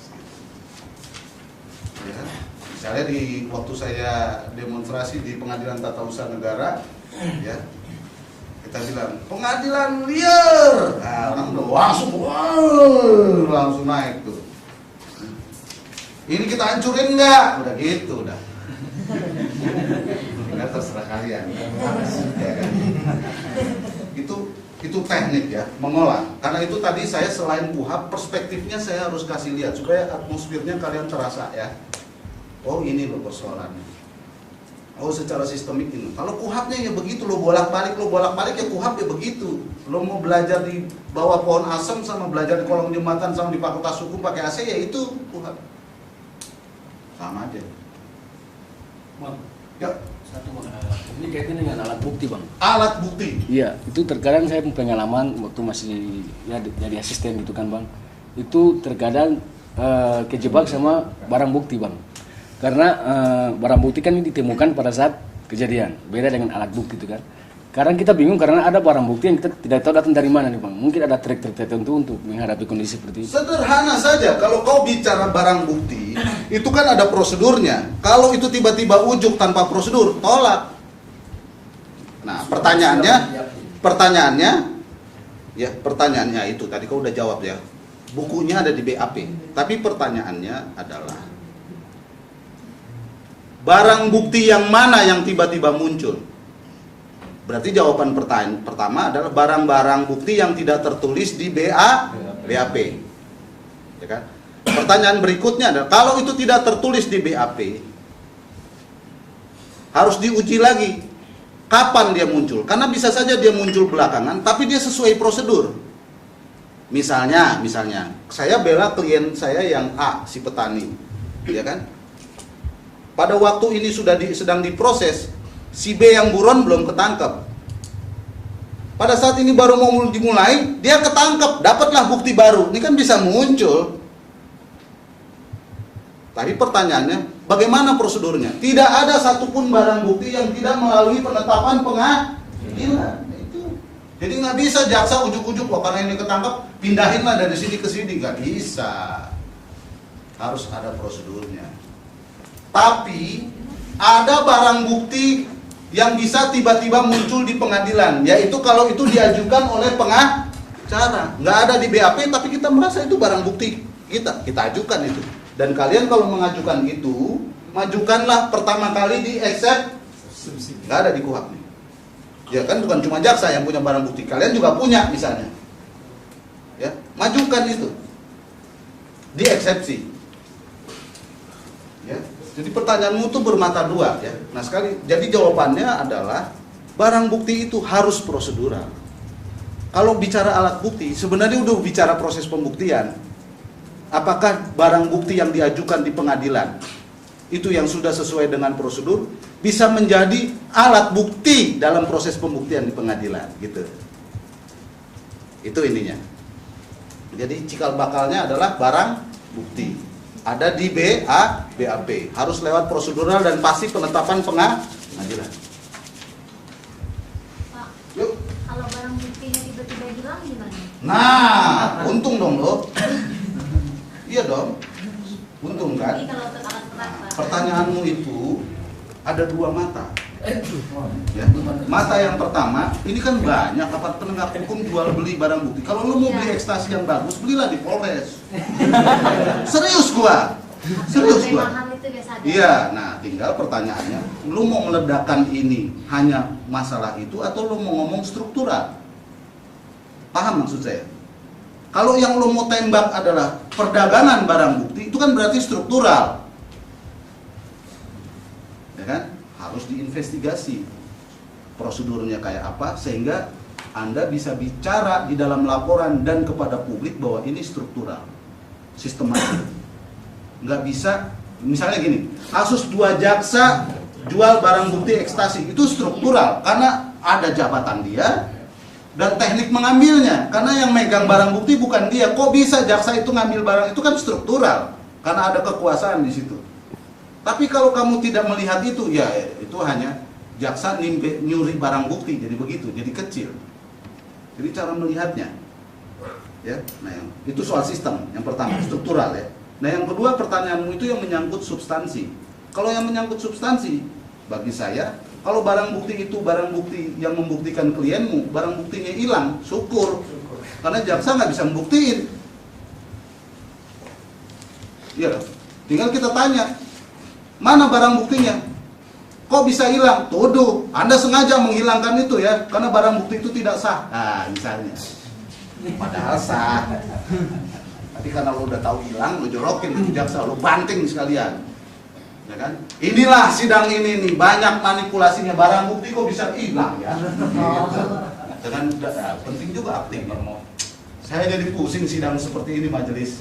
Bagaimana barang sepenting itu bisa hilang di tangan seorang jaksa? Mau kayak apa peradilan ini? Bahaya ini, jadi peradilan ini mengadili orang tanpa bukti majelis. Ada Pak yang untuk kasus Guntia itu kan, barang bukti alat beratnya itu yang memang sudah ada di lokasi perkampungan itu ditahan cuma dengan tali rapia. Tapi oleh pengadilan ini diizinkan diambil oleh anaknya, sementara ini bukti di pengadilan. Nah, dan akhirnya itu hilang nggak sampai sekarang. Nah, hajar hakimnya. Berarti itu berarti jawabannya dua itu. Struktural, karena kok bisa pengadilan memberikan kewenangan pada orang untuk mengambil barang bukti. Berarti kalau dia mengambil itu pakai penetapan pengadilan, ternyata dia nggak pakai konspirasi, bongkar konspirasinya. Kenapa dia bisa ngambil? Padahal itu sudah dikeluarkan penetapan. Kok bisa penetapan diambil sama preman? Oh, pasti preman ini ketua pengadilan negeri malam, karena ketua pengadilan negeri siang itu bapaknya, ketua pengadilan negeri malam anaknya. Kan? Dan siang. Kadang gini, kadang kita untuk menarik perhatian suka serius, kadang suka ngelecehin, jadi lucu gitu, ya kan? Oh, rupanya di daerah saya ini pengadilan negeri, ketua pengadilan negeri ada dua, ketua pengadilan negeri siang sama ketua pengadilan negeri malam.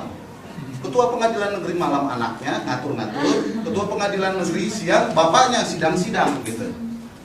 Itu kelihatannya ngomongnya, tapi itu kan menggambarkan praktek kan? Atau oh rupanya ada sidang di kamar, ada sidang di ruang sidang. Sidang di ruang sidang dipimpin oleh majelis hakim. Sidang di kamar dipimpin oleh bapaknya, karena yang sidang adalah suami istri. Jadi yang menentukan itu rapat di tempat tidur suami sama istri gitu. Bang, kita mengetahui alat bukti itu kan ada beberapa gitu, seperti keterangan saksi, ahli, surat, petunjuk, dan keterangan terdakwa. Nah, ini kaitannya dengan bukti permulaan, Bang. Misalnya di tingkat penyidikan, tentu kan seseorang bisa ditetapkan sebagai tersangka, bisa memenuhi bukti permulaan. Nah, jadi kita sering itu ketemu dengan penyidik atau polisi pada saat dia menetapkan, atau enggak dalam konteks kasus kita berdiskusi dengan mereka.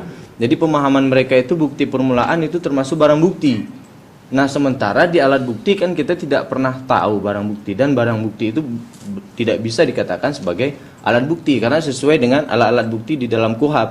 Itu kan ada saksi yang tadi disebutkan. Nah, itu bagaimana, Bang, kedudukan barang bukti ini di dalam bukti permulaan untuk menentukan seseorang itu ditetapkan sebagai tersangka? Ya. Oke. Saya bahas teori dulu. Apa bedanya soal bukti ini? Apa bedanya bukti penangkapan dengan bukti penahanan. Kalau penangkapan buktinya bukti permulaan, buntutnya sama, bukti permulaan yang cukup, bahasa kuhabnya. Apa aja bukti permulaan yang cukup? Tidak ada penjelasan, tapi biasanya itu dia 2. Tapi polisi biasanya mengandalkan apa? Laporan 1, yang kedua keterangan saksi. Dia gitu main minimal. Padahal sebenarnya dia pegang adalah laporan intelijen, cuma dia nggak tunjukin. Nah, kalau orang ditahan, dia harus baca hukum niatin gua. Hah? Kalau orang boleh ditahan kalau Hasil penyidikan. no Hasil penyidikan dan teori, ini teori. Bukti yang cukup. Nah, bukti permulaan yang cukup sama bukti yang cukup. Nah, di situ di surat itu baik penangkapan dan penahanan dikatakan dia punya bukti permulaan yang cukup untuk nangkep orang dia boleh sesuai KUHP. Nahan orang nggak boleh karena dia harus mengatakan bukti yang cukup. Enggak. tapi di pertimbangan kan udah dijelasin, masuk nggak? Iya, tapi di Karena situ di sini- dua-duanya ditulis bukti permulaan yang cukup. Ya. Di baik penangkapan maupun Ini sama penahanan. sih. Jadi kesalahannya ada di soal penahanan, penangkapannya enggak. Tapi pertanyaannya bukti permulaan yang cukup tadi kalian sudah jawab. Sekarang bukti yang cukup itu apa? Dia tidak bisa hanya laporan dan keterangan saksi. Harus ada bukti yang lain dari antara sekian itu. Maka biasanya kalau itu menyangkut poster dan statement, biasanya di situ ada keterangan bahasa. Kalau nggak ahli bahasa, ahli politik. Pasti itu. Dalam kasus-kasus politik kalau yang dipersoalkan spanduk atau statement atau omonganmu di media massa, pasti dia undang saksi ahli. Supaya bisa menahan. Kalau misalkan seorang terdakwa dibuatkan berita acara pemeriksaan, ya, kemudian setelah selesai dia baca BAP itu tidak sesuai dengan keinginan dia, boleh nggak dia menolak? Kalau dia menolak, apa prosedurnya? Bikin BAP penolakan. Nah, kalau tersangka aja bisa nulis BAP, apalagi pendampingnya yang nggak ada diatur di KUHP. Kalau misalkan kalian penakut, ya bikinlah BAP penolakan dari pengacara, walaupun itu udah jadi kelihatan bodoh. Gitu. Kalau mau main analogi, ya kan terdakwa aja boleh punya hak ingkar, hak diam, dan hak menolak BAP. Di situ ditulis. Karena itu hati-hati. Pelajaran yang harus kalian katakan kepada klien pada waktu diperiksa itu hati-hati, kata demi kata diperiksa. Kalau itu tidak sesuai, coret. Karena itu penting pengacara bawa pulpen. Kenapa? Karena kalau misalkan, jadi jangan kalian ngomong, si klien itu ngomong lisan, ini ganti, enggak. Begitu, seret gitu kayak dosen kejam yang skripsi. Begitu udah dicoret kan berarti tidak setuju. Iya dong. Tapi kalau lisan-lisan aja, lo apa buktinya? Gitu loh. Ini teknik, ini coret, seret. Bila perlu coret, tulis apa yang Anda kehendaki. Nggak berkutik dia. Ya, itu. Jadi BAP saja bisa ditolak kalau nggak sesuai. Karena sesuai dengan KUHP, harusnya apa yang dikatakan oleh tersangka itu yang ditulis, bukan mau-maunya mentang-mentang dia kuasai laptop terus dia yang ngarang-ngarang. Sebelum saksi ini ada kasus sudah berapa minggu lah tidak jalan gitu. Karena ada kasus pembunuhan, Pak. Pembunuhan. Tapi ya rapi juga pembunuhannya. Pihak polisi itu kiblatnya dari pihak dokter yang memvisum itu pasien atau korban. Dari dokter itu sendiri tidak mengatakan itu pembunuhan gitu. Padahal jelas-jelas walaupun dilihat oleh kasat mata telanjang begini, itu adalah bentuk-bentuk kekerasan, baik benda tumpul maupun benda senjata tajam gitu. bagaimana kira-kira jalan keluar bagi kita gitu. Iya. You pegang visumnya nggak? Kalau you nggak pegang visum, terus berdebat sama orang yang punya visum, you katanya, ya pasti kalah terus. Pertanyaan pertama, kalau pembunuhan itu pasti orang mati kan? Ya dong, mati kan? Ya. Nah, pertanyaan pertama, dia mati karena apa? Pukulan ada 100, tusukan ada 50. Tusukan yang mana yang mematikan? Pukulan yang mana yang mematikan? Iya dong, kata kunci dulu. Enggak, wah ini ada 100, pasti mati pak. Ya lo, ahli kan nggak gitu, forensik kan ada akademisnya. Ya kan? Pukulan tumpul yang mana yang mematikan? Tusukan yang mana yang mematikan? Pukulan ada 50, tapi pukulan yang persis di belakang kepala yang memecahkan otak belakang. Pertanyaan berikutnya, kenapa yang dipukul otak belakang? Itu kan nanti akan menjawab judul pembunuhan. Jadi awalnya visum, ngomong soal kematian, baru ngomong soal pembunuhan. Pembunuhan itu cerita. Itu dulu disisir, teknis, jangan loncat. Ya. Nah, pertarungan Anda adalah pertarungan di saksi ahli yang menjelaskan visum. Tapi lu jangan bertanya sama gua, lu jawab ada visum padahal lu nggak pegang visum. Lu pinter ngeles namanya. Pegang itu visum sehingga lu tahu. Ya kan, lukanya ada berapa? Pasti di visum itu harusnya dijelaskan dia mati karena apa. Pukulan yang mana? Harus jelas. Nah, kalau lu dapat visum, kan lu udah dengar kan saksi ahli dari pihak polisi. Bawa ke ahli forensik yang lain, minta pendapatnya nih kalau visumnya kayak begini nih gimana? Kalau ternyata lo kalah, lo cari lagi ini visum kayak gini bener apa enggak gitu. Kalau lo udah kalah isi, main di prosedur. Nih kalau visum kayak begini nih bener nggak nih? Kalau dia bilang, wah ini nggak bener nih visumnya, harusnya visum tuh begini. Lo jangan serang substansi, lo serang kelemahan dari visum. Berarti visum itu nggak bener. Itu lo. Iya dong, karena kalau lo substansi lo kalah.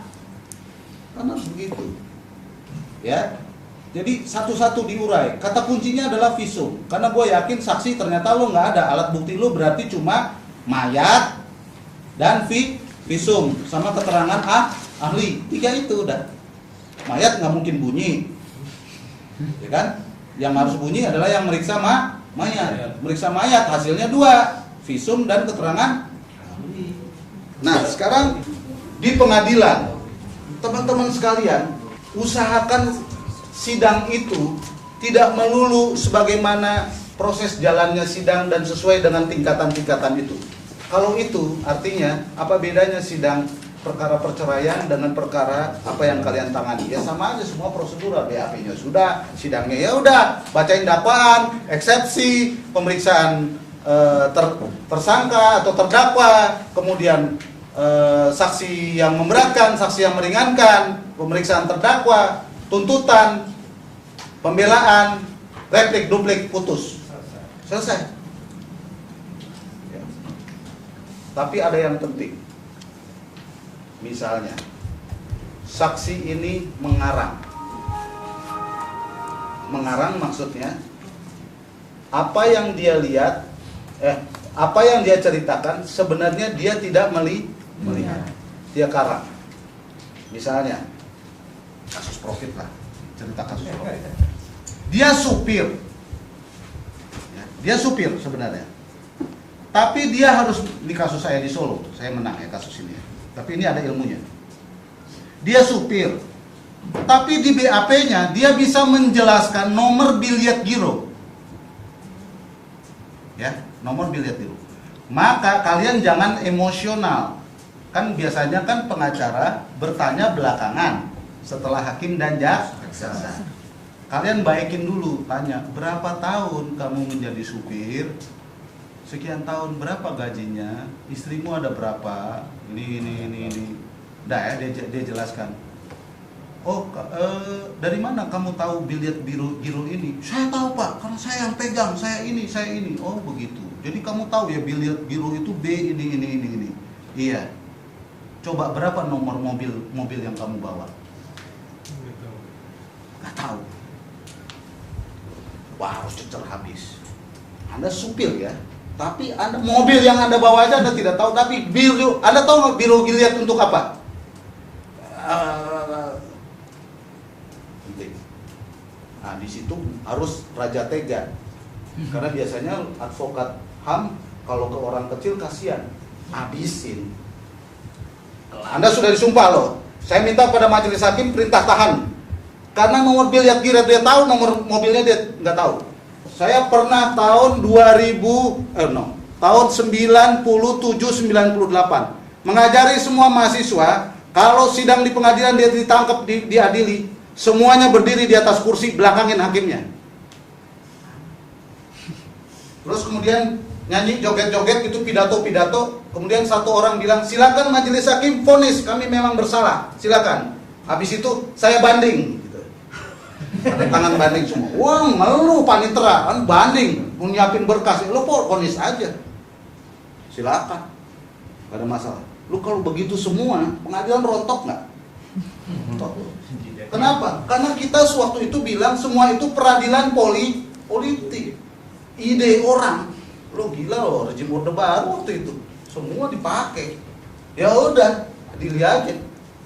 Joget-joget begini. Akhirnya putusannya apa? Bebas. Karena pengadilan lama-lama merasa bahwa dia dipakai. Dia juga, kok gini ya? Ya lu putusin aja. Kamu gue pedulin.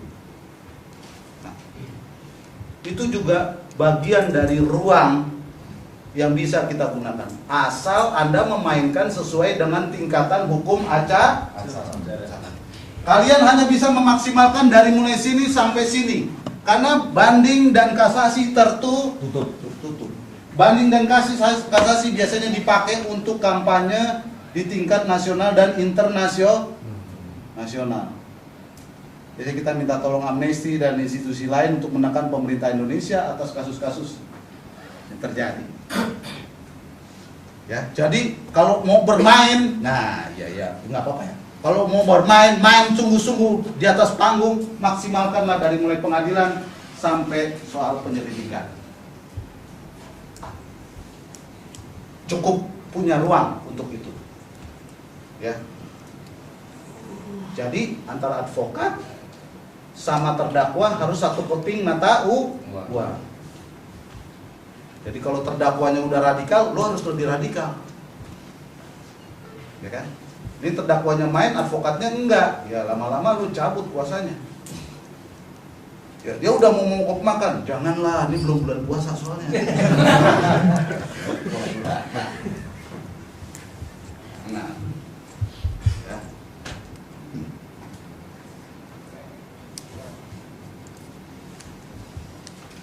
Soal barang bukti tadi sudah ya. Ini barang bukti yang ada BAP-nya. Tiba-tiba dia munculin barang bukti di atas meja yang nggak ada barang buktinya. Pertama interupsi dulu, tanya yang ini nih anak mana nih, mana di BAP-nya nih barang bukti yang ini, gitu. Tanyain gitu halus aja, kan? Nggak usah perlu ngotot-ngotot gitu, capek-capek. Tanya barang bukti yang ini mana, penetapan pengadilannya mana. Nah begitu dia bilang, oh nggak ada, baru cecer. Habisin jaksanya supaya begitu mempersoalkan yang ini dia secara psikologis sudah tahu. Itu dong mainnya. Bang, Yuk. mungkin sederhananya kalau misalnya saksi itu strategi kita yang pertama mungkin mendiskualifikasikan dia sebagai saksi. Kalau memang itu tidak berhasil, kita mendiskualifikasikan keterangannya. Gitu ya? Ya, tapi bisa juga kau menggiring sesuai dengan keinginanmu kalau kau kuasai. Bisa juga begitu, kan? Sangat tergantung pada itu, makanya harus kontrol persidangan, lihat omongan dia. Nah, kau baru bisa lihat omongan dia kan? Salah satu bandingannya adalah antara omongan dengan BAP. Karena BAP dia itu kan dasarnya dakwaan. Nah, padahal di KUHP adalah apa yang dia katakan di dalam persidangan. persidangan itulah yang menjadi alat bukti. Nah di situ kau mainkan. Kadang-kadang jaksanya nakal, sebelum sidang dia bilang, apakah ini tanda tangan saudara? Nah, gitu.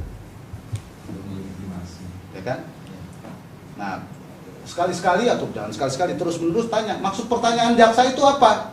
Apakah dia mau mengatakan dengan tanda tangan itu ini barang bukti, BAP ini barang bukti majelis hakim? Saya perlu jelas dulu nih dari jaksa supaya kita punya persamaan kuhapnya. Ya kan? Supaya jelas. Dan jaksanya apabila perlu bisa kita keluarkan dari ruang sidang. Minta suratnya, surat penunjukan bahwa dia itu sebagai Dia jaksa. Nah, kadang-kadang. Nah, sekarang ada teknik baru. Jadi begini, biasanya kalau kasus-kasus gede ditangani oleh Polda, dia koordinasinya kan dengan Kejaksaan Tinggi. Ya. Nah, orang yang menangani di Kejaksaan Tinggi bukan dia yang sidang. Yang sidang itu yang ini atas perintah, karena itu dia muka tembok. Maka pertanyaan seperti itu penting. Ada ini jaksa yang memang ditunjuk atau jaksa boneka, jadi dia bisa marah. Ya kan? Loh kenapa begitu? Ya majelis sekarang nih makin sering yang melakukan siapa, yang bertanggung jawab siapa. Biasa kami ini lawyer HAM, jadi biasa menangani orang-orang yang melepas tanggung jawab. Biasanya kan prajurit yang disuruh maju. Karena saya lihat jaksa ini, saya tanya dia nggak ngerti apa-apa. Dia selalu mainnya aja BAP. Gimana kita mau menemukan kebenaran material majelis? Bisa sesat kita semua. Ya kan? Bahasa tuh. Ya, itu latihannya ya di sini. Ya kan? Ini dilatih. Ya. Jadi pengalaman kalian aksi, pengalaman kalian berdiskusi dengan orang yang buta huruf dan kalian merasa primitif, itu penting kalian alami. Ya, karena disitulah proses tabungan, tapi juga itu juga tidak ada artinya kalau kalian tidak reflektif. Harus reflektif, baru jago. Ada tulisan. Ada pertanyaan soal trik di ruang sidang? Ya, ini bang, yang agak berat itu sebenarnya hakim sebenarnya bang. Kalau jaksa itu agak lebih relatif bisa dilawan lah kan. Cuma ketika posisi hakim yang memang sudah tidak fair itu yang kadang-kadang menyulitkan kita untuk mengungkap kebenaran materi itu. Saya jawab pakai teori dulu ya. Pertama, pada dasarnya memang hakim tidak boleh dimusuhi. Hakim itu harus dipelajari karakternya. Ini teori. Ya. Tapi kan banyak kasus-kasus rakyat, hakim ini juga sudah terkontaminasi karena dia pernah menghadiri rapat koordinasi, ya kan? Apa yang namanya muspida, muspika, apa segala macam. Itu ada, itu rapat koordinasi gitu. Karena kalau dia coba-coba tidak dengerin Kapolres atau Kapolda, pada satu waktu dia nanti membutuhkan mereka, polisinya juga nggak mau. Jadi itu pasti ada take and give. Karena sistem peradilan kita itu belum check and balance. Jadi jaksa masih dianggap anak kandungnya hakim. Gitu. Kadang-kadang hakimnya mengambil alih apa yang menjadi tanggung jawab jaksa. Ya. Jadi itu memang problem. Karena itu kita harus memperjuangkan bahwa kita ini aparat penegak hukum, karena itu sistemnya harus check and balance system. Jaksa dan kita berada pada posisi yang sama, hakim berada pada posisi yang berbeda. Ya. Bukan berarti jaksa koordinasi dengan hakim terus kita nggak punya jalur koordinasi, nggak benar itu. Itu kuhapnya harus dirubah. Ya. Karena intinya adalah seluruh langkah penegakan hukum harus bisa diuji di forum pengadilan. Jangan kasih satupun hak prerogatif kepada aparat penegak hukum. Kalau dikasih maka akan jualan, pasti di mana-mana. Begitu itu tidak bisa diuji dan dipertanggungjawabkan, artinya apa? Kalau tidak ada proses transparansi dan akuntabilitas dan itu forumnya terbuka, maka biasanya di situ akan ada pasar gelap keadilan, kira-kira gitu lah. Ya kalau ngomong sama media begitu, ya, pasar gelap keadilan yang berbau busuk, lebih busuk dari pasar ikan. Ya, karena bau bangke di situ. Nah, jadi prosesnya itu. Nah, yang perlu saya harus menjelaskan karena banyak aktivis main tabrak. Ini hakimnya, hakim udah nggak benar. saya mau menjelaskan cara berpikir hakim menurut versi saya yang saya pelajari, gitu ya. Kalau memang dari awal ini mau dijadiin panggung, tabrak terus saja hakimnya, hajar, bila perlu laporin ke hakim pengawas dan lain sebagainya, ya. Supaya yang kita laporkan bukan hanya polisi dan jaksa, tapi peradilannya juga peradilan politik yang sesat, ya. Peradilan politik yang sesat. Yang kedua yang perlu saya harus jelaskan begini. Biasanya hakim itu selalu pikirannya formal legalistik, pasti positivistik. Karena itu dia akan kejar unsur. Unsur itu ada hubungannya dengan barang bukti dan alat bukti. Maka bertarunglah di situ. Bertarung di situ. Ya. Nah, yang ketiga yang saya mau katakan juga adalah bahwa setelah dia unsur-unsur, ini ada hal yang kita tidak bisa intervensi. Karena ini wilayah abu-abu, sama seperti waktu penangkapan dan penahanan, hak prerogatif dari polisi. Yaitu apa yang namanya keyakinan hakim, itu susahnya. Nah, untuk menghancurkan keyakinan hakim, itulah kalian harus membutuhkan dua institusi. Pertama, laporin ke komisi yudisial. Kedua, main sama wartawan supaya wartawannya mewawancarai langsung hakimnya. Apa yang mau diwawancarai, kalian kasih puding dong ke wartawannya. Misalnya soal keterangan saksi atau barang bukti itu yang nggak jelas, ya kalian bikin tertulis atau bila perlu di briefing wartawannya, dia kejar hakimnya. Sehingga hakimnya mau nggak mau merasa bahwa dia dikontrol oleh orang lain. Kan di situ letak ininya, letak slipnya, kan? Ya pasti dia akan berlindung di balik keyakinan hakim, sama kayak polisi. Itu kan hak prerogatif polisi, ya kan? Apa yang namanya keyakinan hakim, main di situ. Nah problemnya adalah kita baru saja kalah dengan dipangkasnya kewenangan komisi yudisial. Akhirnya jadi Yudi dan Sial. Tapi biasanya kalau kita laporkan itu secara terbuka, dia juga hati-hati kok. Dia juga hati-hati. Ya, jadi itu teknik yang bisa dicoba dilakukan. Karena itu mari kita sama-sama menggempur hakim supaya makin banyak hakim yang terbuka ditindak. Karena sekarang penindakan kayak kemarin diumumkan ada 11 hakim, namanya tidak diumumkan. Itu penting juga untuk memperlihatkan bahwa hakim pun bisa disentuh. Karena dalam proses penegakan hukum, dan itu asas hukum pidana, pagar makan tanaman hukumannya harus lebih berat. Itu prinsip. Ini enggak, pagar makan tanaman makin susah kan gitu. Malah pelapornya malah yang kena. Nah, kan? Budaya kita masih begitu. Nah, itu harus kita lawan. Dalam sistem demokrasi yang seperti sekarang ini, di mana seluruh pemilihan menggunakan uang, maka salah satu yang paling buruk terkena kontaminasi itu adalah penegakan hukum. Itu yang paling buruk. Coba lihat angkanya. Antara angka ngurus kasus dengan angka pencalonan camat dan bupati, itu fantastik. Bagi aktivis kalian fantastik kan? Saya terima membela kasus korupsi sekali dibayar 300 juta aja saya udah bilang fantastik. Tapi dari segi pasar itu sangat kecil, 300 juta. Sangat kecil. Itu nggak ditawar. Nah, ya kita akan mengalami itu. Nah, tapi kita akan lebih kuat, lebih dalam gitu, nggak ikut-ikutan. Kalau kita sungguh mendalami seperti pertanyaan-pertanyaan teman-teman itu tadi, ya masuk ke hal yang lebih dalam. Jangan takut masuk. Begitu juga dengan bikin gugatan. Jangan lo bikin gugatan datang tinggal, datang tinggal. Jangan begitu. Bikin pembelaan juga begitu. Kalau begitu kualitas lu kualitas tempe udahlah parah.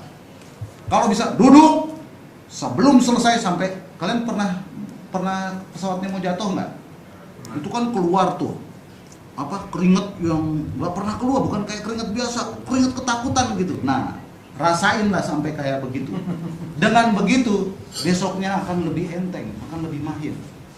Tapi kalau nggak pernah melakukan itu, mentok tinggal, baca obscure label semua. Ya kan? Nah, jangan begitu. Yang mental itu yang harus terus dilakukan. Pasti kalian akan jenuh gitu ya, karena kok kalah terus. Saya ini kan kalah terus. Lagunya aja kayak menang. Ya kan? Kalah terus, saya bener. Kalah terus. Coba yang menang apa sih? Yang bela Megawati kan kalah, tapi dia jadi presiden seolah-olah menang. Bela Gus Dur kalah, seolah-olah menang. Bela Sanana kalah, seolah-olah 20 tahun seumur hidup gimana? Ya kan? Nah, tapi dari seluruh peperangan, pertempurannya kita coba maksimalkan dan kita menangkan. Nah, teman-teman sekalian, memang sekarang ini ada situasi yang transisional buruk soal posisi jaksa. Jaksa itu bukan hanya jadi pengacara KPU sekarang, tapi jaksa udah jadi konsultan hukum beberapa perusahaan BUMN. Misalnya, kalian periksa, jaksa jadi konsultan hukumnya PLN karena dia bilang dia pengacara negara. Itu udah kacau. Udah kacau. Jadi ini bukan hanya sampai pada tingkat KPU. Ya. Karena itu maka menurut saya tidak boleh dia dilakukan itu, satu. Tapi kita jangan sepihak, harus dua pihak. Karena itu bagaimana caranya bantuan hukum itu juga dibiayai oleh negara. Sehingga kita bicara keadilan dan persamaan kedudukan dalam hukum, dalam konteks aparat penegakan hukum, semuanya sama-sama punya akses negara. Ya, jadi penting diperjuangkan bantuan undang-undang bantuan hukum. Dan negara harus ada APBN dan APBD-nya untuk pemberian bantuan hukum. Harus ada, bukan hanya hakim dan jaksa. Ya, terus PP 83 itu gimana, Pak? Ya itu harus dirubah. Harus dirubah. Sekarang kan memang perubahannya baru hebat ya, hebat tapi baru sepihak. Yaitu di pengacara. Pengacara sekarang ini kan bisa jadi hakim, bisa jadi jaksa. Ya, kan lu bisa jadi hakim ad hoc, bisa nggak? Bisa jadi hakim agung, bisa nggak? Jadi jaksa agung pun bisa. Dan hanya pengacara lah yang bisa sebelum kasus muncul sampai kasus diputus, dia terlibat terus. Polisi cuma sampai sini, jaksa cuma sampai sini, hakim cuma sampai sini, pengacara, borong semua, ya kan? Karena itu harus dibangun sistemnya supaya terpisah antara hakim, jaksa, dan pengacara. Jangan ini koordinasi dengan alasan sama-sama pegawai negeri. Nggak benar. Kalau kita konsisten pada check and balance, berdiri sendiri sama-sama. Karena itu pengacara pun dalam konteks bantuan hukum terhadap rakyat harus juga dibiayai oleh negara supaya jelas fakir miskin dan anak terlantar serta advokat miskin dibiayai.